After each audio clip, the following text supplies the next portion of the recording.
Good evening, everybody. My name is David Plylar. I'm with the Library of Congress in the Music Division. And it's my great pleasure to be here with artists from tonight's quartet, Quatuor Diotima. We have violinist, I'm going to try my best, Thank you. Xiao Yunpeng. Good. And Frank Chevalier, violist.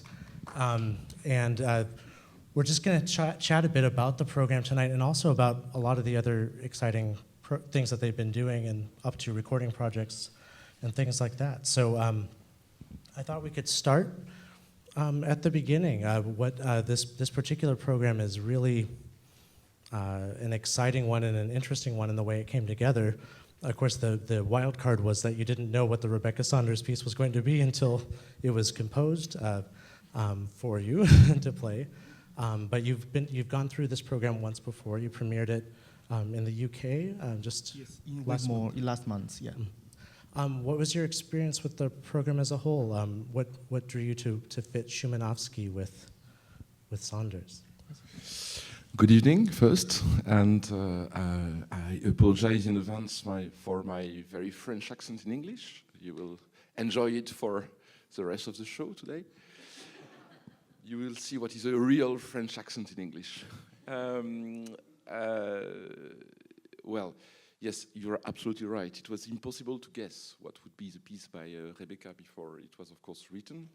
But we knew a little bit of her music, and so we imagined that Szymanowski, which is in between French tradition and Slavic tradition, and with a kind of transparency, but at the same time a kind of very warm movements, could fit as something totally different from Rebecca's world. When we make a program, we always try to imagine something which could either clash or add something.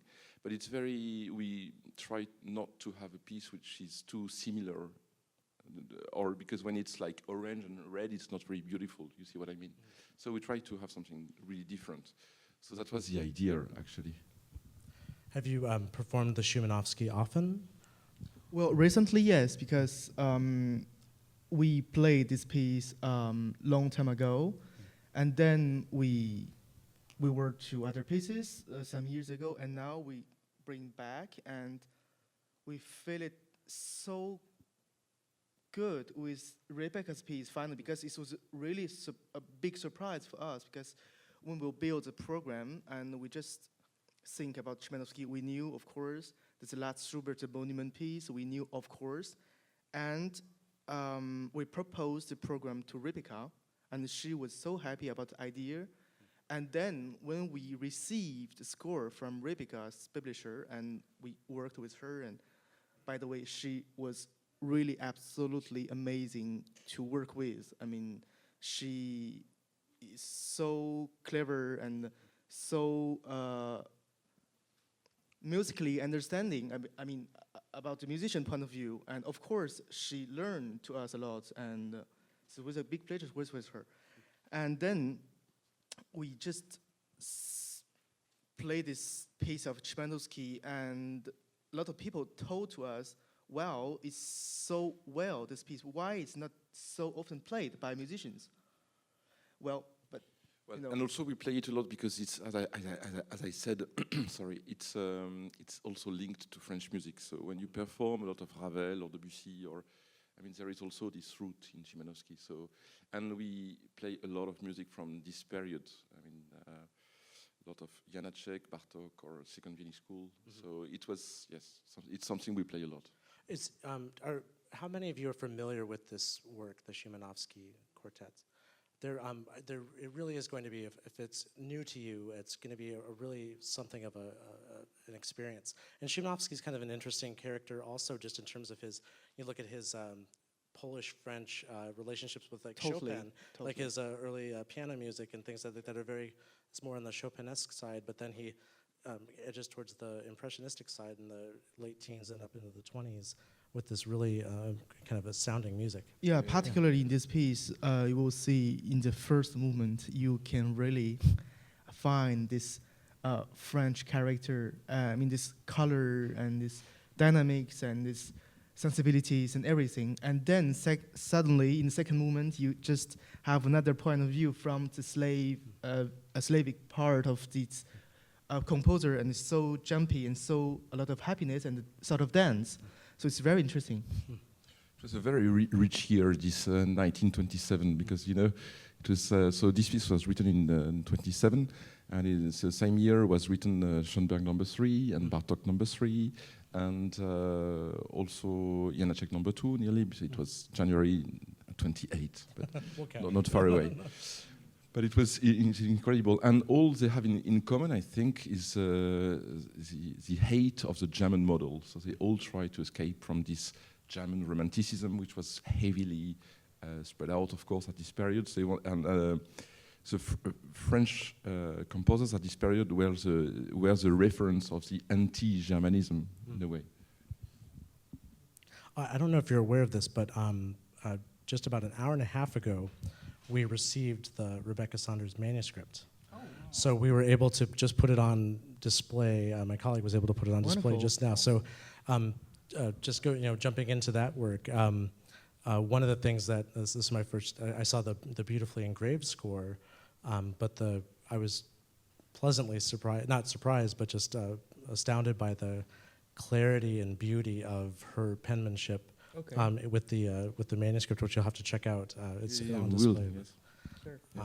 But one of the things as you get into speaking about impressionism and things like that, there's an element of this creation of a sound world that Rebecca Saunders gets into right off the bat. I think in this new work, in a very different way, but one that is highly colorful and exploratory of the different kinds of sounds that you can hear with string instruments. And one of the neat things for people to take a look at is just how highly detailed her notation is to achieve that. And I wonder if you could speak a little bit to that. You've worked with many different composers with, I'm sure, many different levels of detail that they can give you, but you said it was good to work with her. How was it just dealing with the notation and things like that? Well, the notation is always a nightmare element, because we do a lot of contemporary music, but still we face very often many problems with notation. And it was particularly true in this case. When we received the score, there were many things we did not understand. Well, to say the truth, also the edition was very bad. I mean, Peters did many mistakes. Oh, yeah. So many wrong things. So. And also, funnily enough, because when you receive a score, you have a certain notation, and it, in general, explained on the first page. So this symbol means this symbol means, and they swap everything. So it was totally, one could not understand at all. I mean, it doesn't meant anything. Right. So, But just to say, because also Rebecca was late on the score and in same time as usual. Yeah. I mean, as usual, not as Rebecca, but many composers. Yeah. And at the same time, we had also another premiere in Paris String Quartet Biennale by a Czech composer. He was also very late. So this means two big commissions together was late, and the publishers was run just after time. So it was. And then we had to, we phoned her in panic, and we said, okay, Rebecca, sorry, but we don't understand anything, so we have to Skype. Really have to Skype. And then we discovered that it was a mistake, so everything went into a good route. Right. And we had a long Skype, and she explained many things, but she's, as Zhao was saying, she's extremely experienced, and it was really nothing but happiness to work with her. And she, in very few words, by singing or by saying something, you could understand everything. So it was, at the end, first a nightmare, at the end a paradise, and a very easy. Well, that's the right trajectory, at least. Yes, that's better this way. Sometimes that's the reverse, yes. But to come back about notation, I mean, notation is always the big deal for composers. I mean, through centuries and years, and I think we could understand is how could we just note a thinking? I mean, a thinking not with words. I mean, if we just note with words is maybe easier, but with symbols and with notes, and it's so difficult. And every composer try to imagine a new sound, a new musical materials, and then how to notice that is a big deal, always a big deal for composers. Yeah. You know, I just to kind of not to put contemporary music on notice, so much to say that you tend to deal with those same sorts of issues with other music that's not well known. I'm just looking back at some of your early, some of the first recordings of yours that I was familiar with your George Onslow. Yeah. There's George Onslow is the French Beethoven. Like that we call him. Actually a really fine composer, excellent music. Is. And I think he recorded 3 of the quartets. Yes. But what I noticed right away is that there's a great attention to kind of the sonic detail of the type of sound that you're getting in a similar way to what I hear at the beginning of the Szymanowski or how you're approaching the Saunders. So it seems like you still kind of bring those, even though the notation might be a bit more easy to digest at a first glance, you still have to kind of go through that same process of. Yes, I think in our group, and I suppose it's same for every groups, and we have always 2 sides of the identity. The identity, of course, of our group, how we played and how we are finally, and other things is how this group try to understand a score. I mean, the composers leave us a score, and it's our duty to understand as best as possible how to translate. I will say translate the score to the audience, and I think this, from this side, is very interesting in our experiences, because as we work a lot with many live composers, and finally, after years, you can just easily find some invariant. I mean, through all these composers, I mean, Schubert, Mozart, Beethoven, and even Rebecca Saunders, and everybody have somehow some preoccupation of the music. So this learned us a lot. The famous one is about tempo. It's a really invariant general thing. It's always notated faster. Always. It's I don't know. It's very strange. Yes, but what you said is very interesting. Yes, there is this question of notation is also true, of course, about classical music. If you look at Schubert, for instance, we all know that music is not in what is written really in the score, but in between the notes, in between things. And if you want to play well classical music, you need to know so many rules, not written rules, but so many things about it, which is not actually in the score as a notation, but it's you need to know something about it. So right. It's the same actually, but it's the same and different. But there is also something about notation in classical music. Yes. And also with manuscript. For instance, Schubert is also a very good example. In edition, the question of the accents, for example, just to give you an idea. In Schubert scores, either you choose Barenreiter or you choose Peters or whatever edition you choose, you will see accents this way. And always accents. But actually, if you look at the manuscript, it's never accents. It's always like in between a diminuendo and an accent. And sometimes it's very short, sometimes it's very long. And you see that, of course, it's not an accent like in Stravinsky. It's not like just to put a strong attack on a note, but it's just, very hard to describe. It's in between a diminuendo and an accent. But this you can only learn if you see a manuscript. If you see the printed score, then you don't understand at all. You are totally mistaken. It becomes normalized to like some exactly. quantized. Exactly. Yeah. But that's only one example. There are so many examples. Sort of standardized. I mean, this indication, because even those indication could have several meaning and depends context, depends phrasing, depend a lot of things. Yes, another thing, if you see, and it's particularly true in the case of Beethoven, if you see several forte, it means always, it's an anaphora, it means a crescendo, actually. And if you look at the manuscript of Beethoven, you will see that there is one forte, another forte, which is even stronger, and another one, and then you see the paper, which is like this way. So but this you can only understand if you see. And a sometimes manuscript. underlined or things like that. Yeah. So it's indeed a crescendo. David, I think we have a question. Oh yeah. Sure. We can take a question. If you can hold on for one moment, we'll have a microphone just so we can hear it. I've heard musicians and composers complain for decades about exactly what you're talking about. So that suggests it's something to do at the editor's shop, the printer's shop. Aren't these people being watched to get the accents, the crescendos, decrescendos printed correctly when they publish? This is the black box. We're not into it. You're saying we don't know what happens here. I'm asking, why don't we know what happens here? Well, I think it's an economical thing. It's far. Well, I don't know if there are publishers here. I hope not, but it's economical because when you have to print a score, when you use different types of things, it costs more money.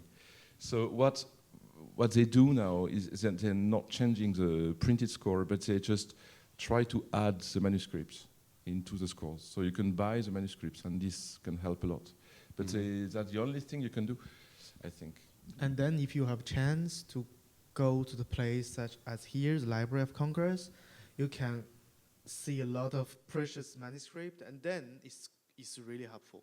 Also, they try to explain sometimes because there is also a sentence I love by this German conductor, very famous, Nikolaus Arnoncourt was saying, because there is a trend about Urtext, what is Urtext. And so you have to buy a Urtext. But a Urtext, he always said, and he was a Baroque musician himself, he always said it's better to have a score with bowings and indications. It's much better to have this if you don't know how to read the Urtext. And it's very dangerous, actually, to give an Urtext to people who doesn't know how to read them. Because they just, sometimes in Mozart, for instance, there is no dynamic at all for one page. Who can think that you won't do a dynamic for one page? Of course not. Right. And there are so many rules you need to know to be able to read it. And you see so many young musicians, and they play very flat, and they don't do anything. But I do what is written in the score, but you don't know how to read it. Right. You need to learn how to read it. And this is very important, I think. One other thought I would just add on top of that is that there's often this sense that the manuscript is the last word, but there's composer intervention at many different points in the process. Yeah, for sure. So the composer may well have been involved in the publication of a first edition. Yeah. And so that first edition or second edition or whatever might have more authority than that manuscript. So you have to be careful just to go all the way just to saying that we have to use our manuscript. It's a very important point because composer usually revise several times the same score, even never ended. It's maybe the case of Pierre Boulez. He revised continually his music scores, and so. We have a little piece of the third sonata, by the way. That's not okay. Anyway, but just an aside. But yeah, these are all good. Maybe we can get back to the Schubert just to speak a bit more about that. I was always amazed at how Schubert got the idea for this piece from watching Woody Allen's Crimes and Misdemeanors. I'm not sure if I didn't realize he had it at that time. But as you talk about having to know the composer first, this is one of those cases where that opening G major chord seems like the most tragic one possible, and then before it goes to the G minor, and then this is one of my personal favorite pieces of music out there. So I'm very excited that you're playing it. But I don't know. Do you want to just say anything more about how this fits in with the concert, or just what you enjoy about the piece, or what draws you to it? Well, I agree. It's also one of my favorite pieces, actually, of music. How it's very hard to talk about it. It's probably the closest to the late Beethoven ones, I think. It's this not game, but how it's very strange to call it G major quartet. It's actually in G, but not in G major. Because one can't say for the final movement, for instance, who can say that it's G minor or G major? And even in the end of first movement, he still fight between minor, major, minor. So yeah, well, and also it's incredible the shape of the first movement. The first movement is incredible. It's very long. It's like 21 minutes or 22 minutes, which is extremely long. And how you can make a full movement and a full shape of music just about this. A third is major or a third is minor. And it's literally, I mean, the whole shape of the movement is based on this idea. And this is phenomenal, really phenomenal. And this is Beethovenian in a way. but also something for me very typical from Schubert, and especially in the first and the final movement. And it's really like kind of journey, and I don't know if I should take a spot to compare, maybe sort of Grand Canyon. You just turn around and you never finished your journey, but each turn you see a new landscape and you see a new something, and it's always different, and it's like that all the time. And this final moment changes so much turn, and finally you're just lost in the end. You don't never know where he will finish it. So it's very interesting. It's very typical from Schubert. Also, this is what you can find in every Schubert piece of music, but there is this fragility, and for the performance, it's always difficult. I know, maybe, I'm sure you experienced it as a pianist, but you're always on the line. I mean, either you're too romantic or too classic. It's very hard to, well, it's really in the middle. And Schubert has this ability to, it's in general, the feeling is very sad or tragic, more than sad, but still it takes a part of his sadness and it takes it with you. I mean, it's just, I know it's sad, but it's it helps you to live this music, I think. Sort of peaceful, sad. Could you say something like that? It's not heavy. It's not really something tragic. You can cry, and it's not at all. It's really peaceful. It's light beat. It's really the best example I can give is really this theme of the second movement of the 14th van Schubert, Dead and Maiden. It's just this. You can totally understand immediately this sadness, but it's so peaceful and it's so quiet. Nothing heavy, nothing, just give you a hard feeling and you can move anymore and you just go on and just life.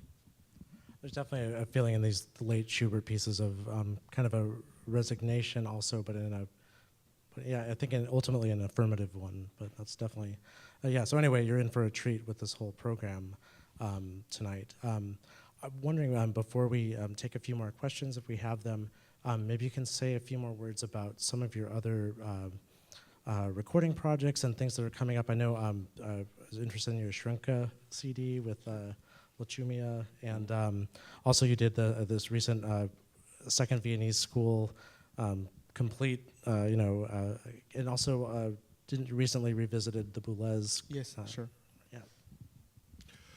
Well, we have this collection which consists of a monography of composers. So we did Schrenka, we did Alberto Posadas, a Spanish composer. Very soon will be published Gérard Pesson, a very interesting French composer, and then Stefano Gervasoni and Eno Pope. So it's all European musicians, I'm sorry. But I hope that soon we'll have an American one. But we have this collection, but also we try to continue to record old music. Sometimes we wonder why, because there are so many good recordings. I mean, we feel a little strange to continue to record this, but it's how it is. So we will do the 6th Bartok this year. It will be published in the fall. So we worked a lot on Bartok, a lot. And yes, that's it for the. But it's true that we recently made this second school complete box set because it's really one of our repertoire center. Because everything, I mean, earlier than that, is so linked to the late Beethoven's, And later than that, everything's reference to this period in Vienna. So it's really a big spot of the string quartet repertoires, and we really like this repertoire since long time. And of course, it's such big part of repertoire for string quartet, and we decided one day to really record it, because one of our favorite recordings is with the La Salle Quartet, the complete second violin school. It was in 70s, something like that, and it was really, really impressive. And I think this repertoire deserve more than what they are right now, because sometimes we'll have still some not very attractive feeling about Schoenberg's music or even Weberberg, and somehow it's difficult to bring people in this world. They're treated as reference works as opposed to living kind of real works that you play. Yes, true, and it's also something I think we would like to propose more. And for us, it's very also moving to come back to this this auditorium, because we played so many pieces commissioned by Mr. College, and include the fifth such Partok and UNESCO Quartet and the two third and fourth Schoenberg's one. So it's really inspiring for us to play here. Yes, of course. There was a route. Sorry, there was a route with La Salle, but also with. Comment s'appelle le quatuor? Mais non. Mais non. Sorry. The quartet who premiered Bartok number 5. No, huh? Polish? Kolisch, yes, Kolisch, of course. Thank you. My memory. I'm too old. Kolisch, of course. So, yes, it was also a tribute to Kolisch, because we admire them. Well, it's our favorite quartet, I would say. We admire everything with them. The life, the personalities, the playing, well, everything. So we also wanted to play tribute to Kolisch. Well, fantastic. Why don't we take a few questions if we have some? We've got a microphone that can come to you. Questions are mandatory.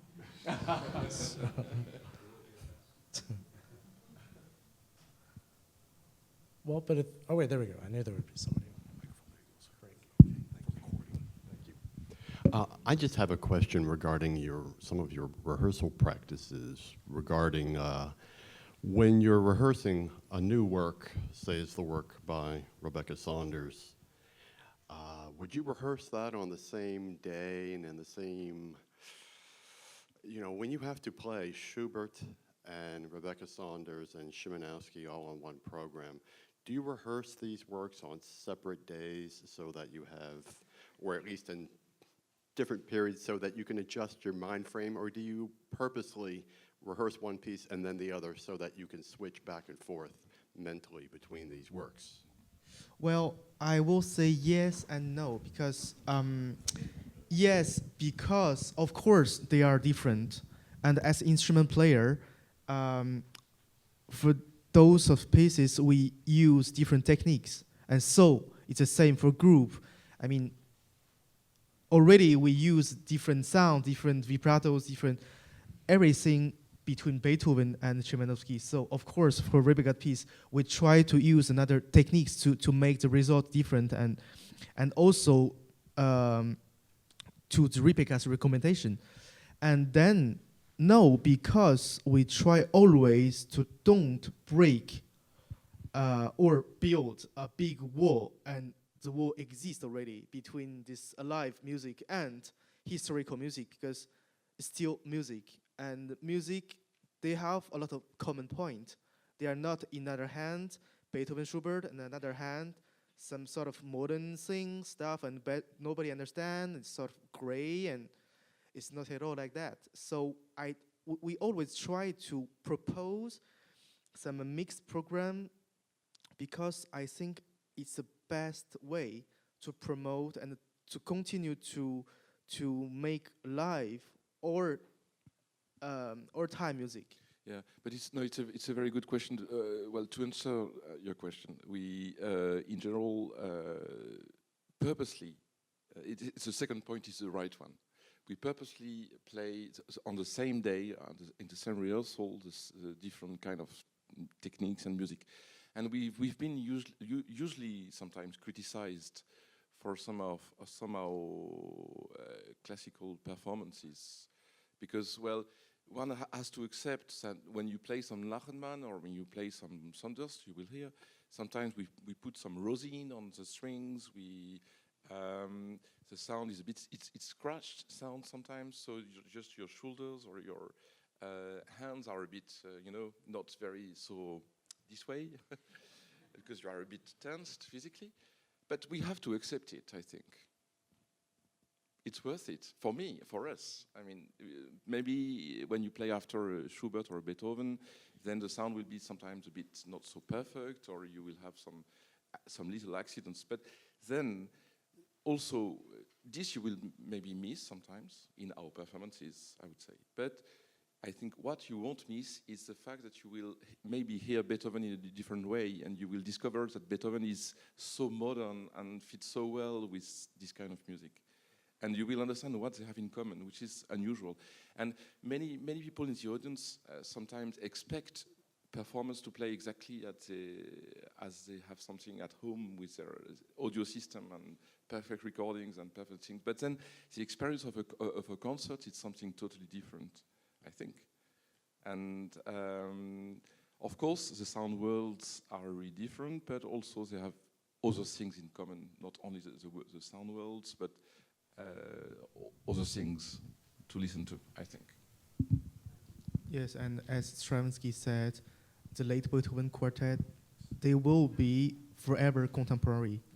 So yes, and it's probably true also for Schubert, G major. It's in some way, yes. In some ways, yes, it's the same. I mean, this piece will be forever contemporary in a way. I mean, people will be always, I hope, will be always surprised, shocked, or they will find it strange. If you just listen to this Schubert and don't think it's strange, then probably you missed something. I'm going to pick up on the brief exchange we had. So you sir, referred to the set of Schoenberg quartets that the Polish quartet had recorded. This was the first recording back in the 1930s. It was named after the first violinist Rudolf Kolisch, who was Schoenberg's brother-in-law. Yes. Now this was, I just wanted to share a bit of an interesting tidbit about that set of recordings. This was done in California, so Schoenberg had emigrated there and settled there by that time, as had his brother-in-law Kolisch and the Kolisch Quartet. Do you happen to know who helped finance these recordings at the time? No. California is a clue. George Gershwin. Oh, wow. Oh, really? True. Great. Yes. And you can find the recordings on the secondary market on Amazon and so on. And I just wanted to share that. Yeah, well, thank you. But I think I actually read it in a book by an American journalist, very famous, Noise and Alex Ross. Yeah, Alex Ross. Yeah. Yes, I think he mentioned this. Quite possibly. And Schoenberg and Gershwin were good friends in California, tennis partners. So. Yeah, well. What did you say? Sorry. They were friends and played tennis partners. Yes. Yes. Also, we saw last year we went to Schoenberg House in Los Angeles because we played there, and we were invited by the family. So we've been there, and we saw all the pictures with playing tennis. By the way, I think they said that he was a very bad tennis player. But I don't know.